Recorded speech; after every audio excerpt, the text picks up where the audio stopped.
right now. My nigga. All right, Pat, you made me quit. Make me quit right now then.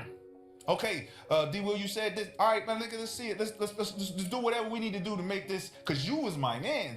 Rashad recently pulled up on Lou Williams' podcast, and let's just say he wasn't holding anything back. He made it crystal clear that he's ready to address anyone who keeps mentioning his name, saying he's done with people acting like he isn't built for the pressure. Trust me, you won't want to miss what he had to say. Make sure you hit that subscribe button, stay tuned, and let's jump right into today's video. They play though. Not right If now. Shad was to call them out, would they play? Nah, bro. All the ones that's taking shots. Cause I've already We shouldn't. bro. Huh? We shouldn't. You shouldn't play one-on-one? Everybody is past everything. Oh. Except for me. Except for me. Oh. I really do this shit still at a high level. Why the fuck you lying? Why you always lying? Nigga, like, I just don't do it for the love Let of the me game. walk it back then. You know what I'm saying? I really shoot this. I really got the flamethrower. I really can still. That nigga Shad said, fuck what you talking about. I still do Nigga, I'm this. outside. Yeah, I done tried. Right? Niggas that had problems, I hit they line. Oh. I'm not the nigga that sit behind the line and be like, yeah, let you talk, woo woo. Yeah. Right. Nah, it's, hey bro, D Will, what's up? Oh yeah. I You was forgot my you, guy, my nigga. What's up? What's up with that? Hey Pat, let's get on the line. Okay, they don't want to play you. I do. Let's line it up. Mm. Oh, okay, you don't want to do it in front of people. You don't want to do it. Okay, so can we do it though? Yeah. You want to do it? You still with that. I was with it. Niggas, you with niggas all- have declined. You and with we- all the one-on-one action. Bro, I'm with whatever action, but when I don't come forth and tell the public about the conversations that's being had, Yeah.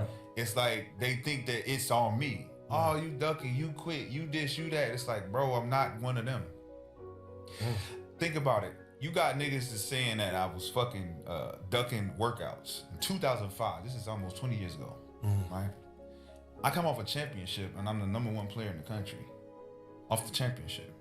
Who the fuck am I ducking? One thing that stood out to me was how MC kept talking as if he came off a national championship instead of giving credit to the team that actually earned it.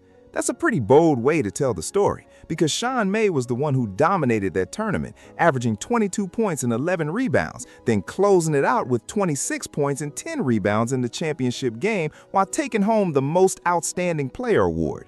So when MC talks like it was solely his squad that carried the moment, it feels like he's rewriting history a little. Being the second option on a championship team is still a huge accomplishment, so there's no reason to exaggerate it. Then there's the whole Patrick Beverley situation, and honestly, this is where things get even more interesting. MC had an opportunity to work out with the 2009 Lakers, and if Kobe Bryant is really the player he considers his greatest inspiration, walking away from that chance is hard to understand. If someone always says they live by Kobe's mindset, you would expect them to embrace every opportunity connected to that legacy, not leave it behind. That's exactly why the explanation still doesn't seem to answer the biggest question. Instead of clearing up what Patrick Beverley actually accused him of, MC shifted the conversation toward challenging Pat Bev today. He kept bringing up a one-on-one matchup at 40 years old, but that's not what people have been asking about in the first place.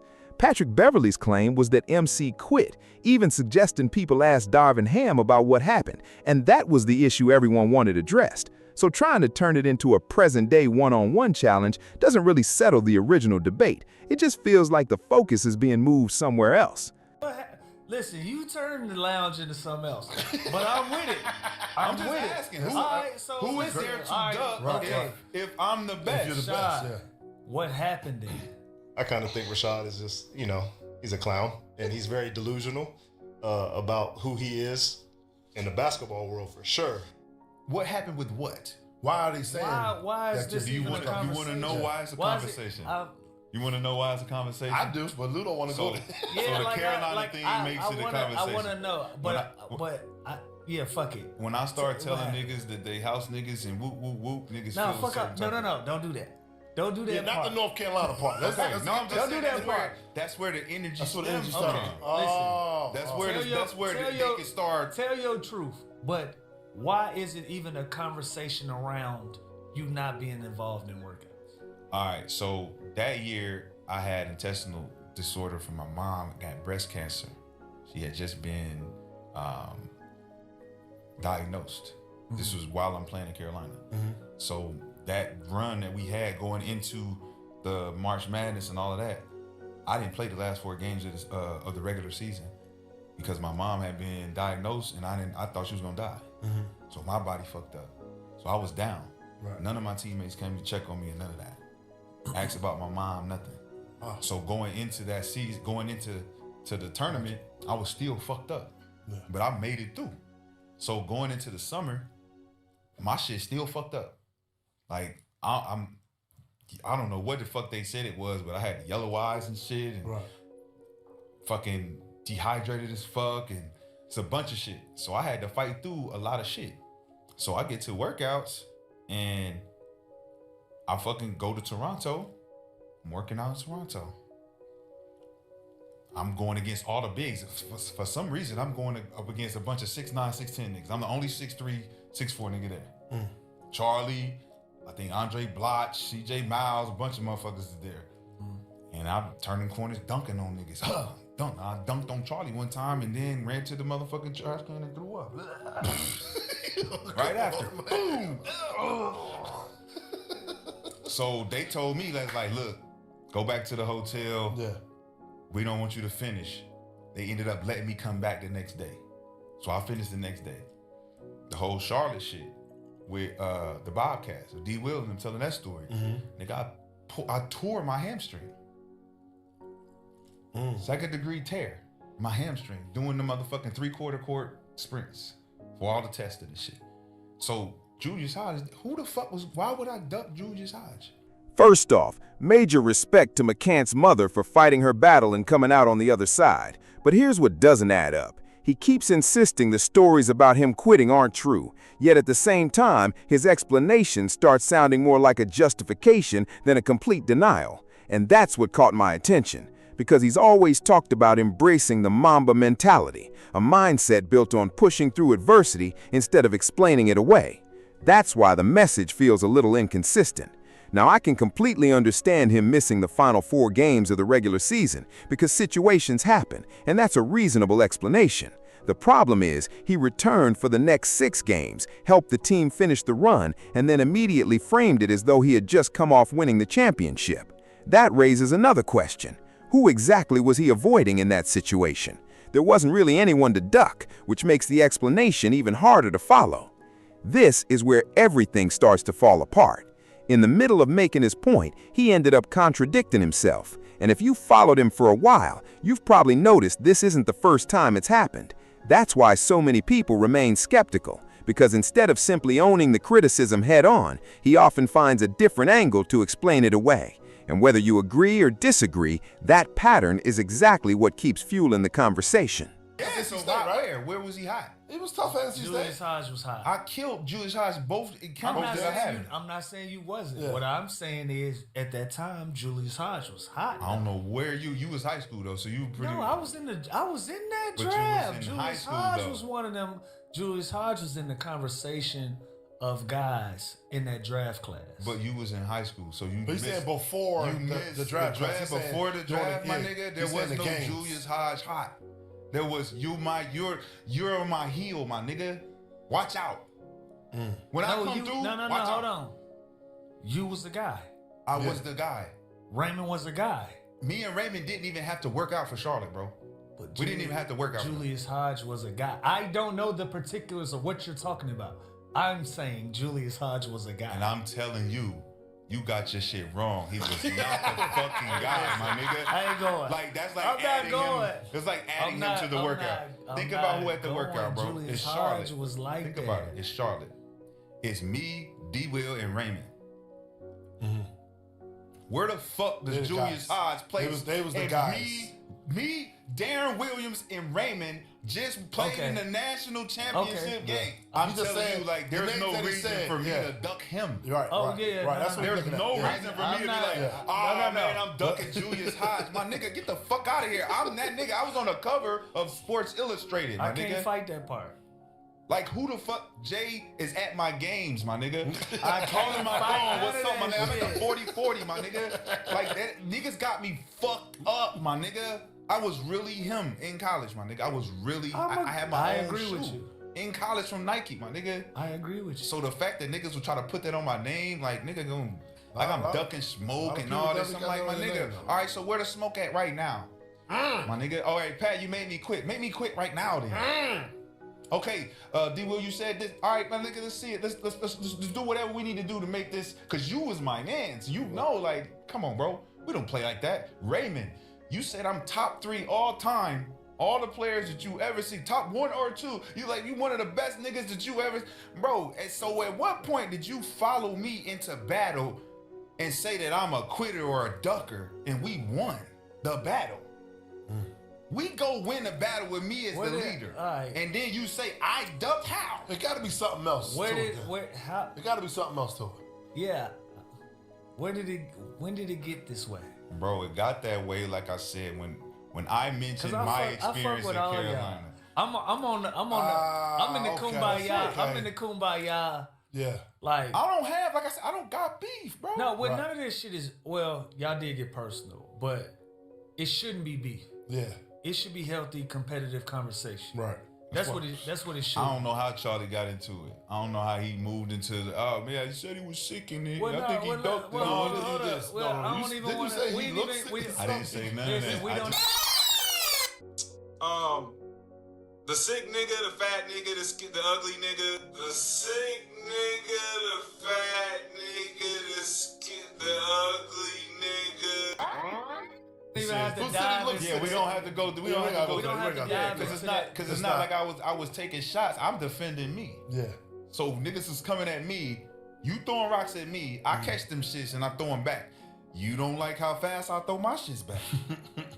You don't like that I added a couple bullets with my shits. Huh? You didn't like that I put some fire behind my shit. Now it's personal. It ain't personal, nigga. It's a shot back. But that's me. I didn't think that Raymond would warn them. Like, are you sure you want to do this with Shad? Like, you know me, man. I don't like. One thing I can say is this. Ray definitely wasn't warning anyone to stop playing with MC because he was sitting right there on the show breaking everything down alongside everyone else. Instead of shutting the conversation down or defending MC, he was part of the discussion as the criticism unfolded in real time. That makes the idea that he was protecting MC pretty hard to believe, and it's exactly why people are questioning that narrative now. We are 05 draft class. These are the things that happen. I was his college teammate. These are the things that happen, bro. I was with this nigga every day. I was at that workout in Charlotte. We went to dinner the night before. We talked about this workout. I wanted to go against D. Will. D. Will sitting here on the couch. I wanted to go against D. Will. He was supposed to go against Julius Hodge. Perfect workout. Was he healthy? He said he got hurt. I thought he was healthy all that the day before.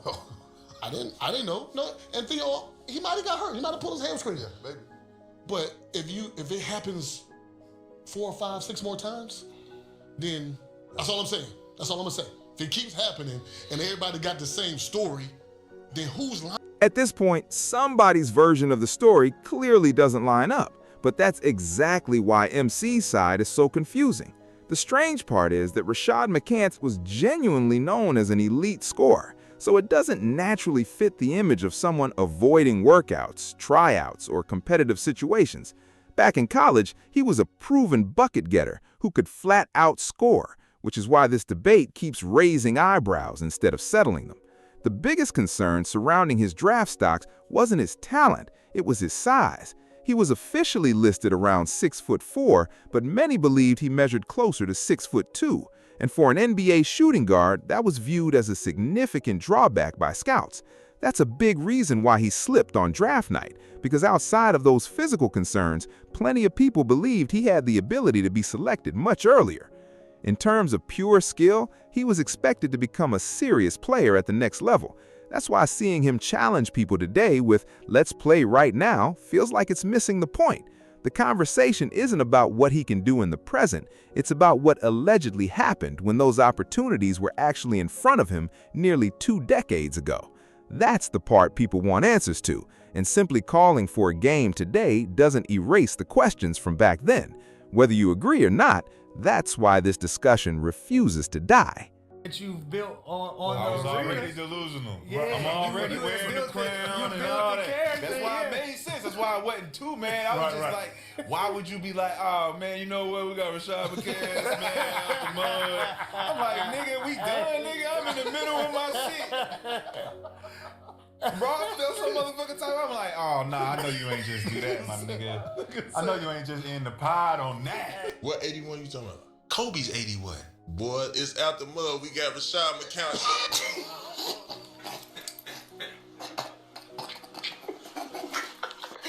Hey, hold on, this shit ain't funny. It ain't funny, but it is. So who's 81?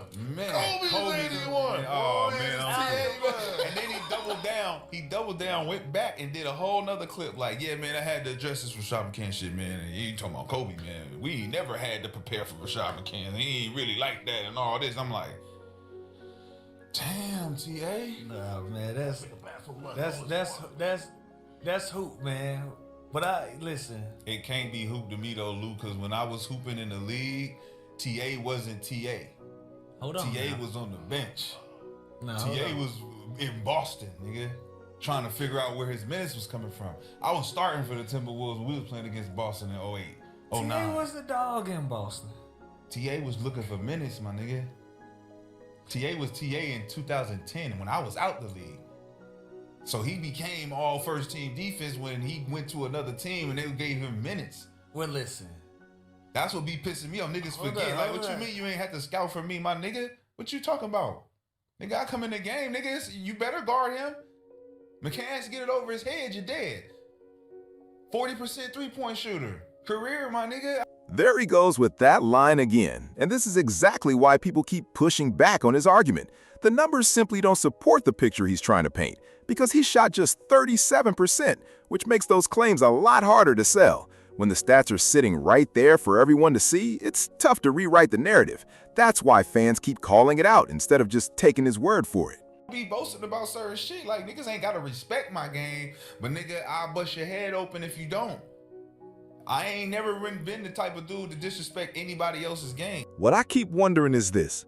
If MC felt disrespected, why didn't he address it while he was sitting on the show with Tony Allen? He had every opportunity to respond right there in the moment, but instead of matching that energy, he stayed quiet and even looked more interested in his phone than confronting the issue. Now all of a sudden he's talking like he's ready for smoke, and that's the part that doesn't really add up.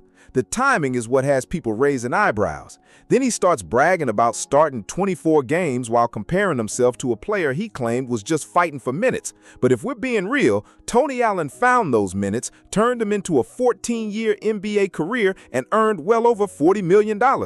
MC's NBA run lasted only a few seasons, with 1 year cut short by injury, and he's repeatedly argued that he was cheated out of money along the way. That's why, when I compare the two careers, I'm taking Tony Allen's resume every single time. College accolades are impressive, but sustained success and longevity at the highest level speak for themselves. I also remember making videos about Kenyon Martin getting in MC's face, pointing at him, raising his voice, and letting him hear it. Back then, plenty of people jumped into the comments saying they were actually cool and that the whole exchange was just content for the cameras. But looking back now, that explanation doesn't seem nearly as convincing, because if MC has all this energy today, why didn't he keep that same energy with Kenyon face to face? That's a fair question people are still asking. And it's not just Kenyon Martin either. When Patrick Beverley showed up, there wasn't much of that same fire. When DeMarcus Boogie Cousins entered the conversation, the tone changed again. Even around Stephen A. Smith and Rich Paul, he seemed much more measured in person. Yet once the cameras are off and people aren't standing across from him, the tough talk suddenly gets louder. If that's how it comes across, it's no surprise some fans believe he may have burned bridges with the very people who helped open doors for him in this content space, leaving his next move looking a lot more uncertain. You know what I'm saying? So it ain't we don't know what's gonna happen, but just know that it's been a hell of a fucking time doing what we do. We're gonna continue to do what we do. Regardless, I think this space just needs what we've brought to the table.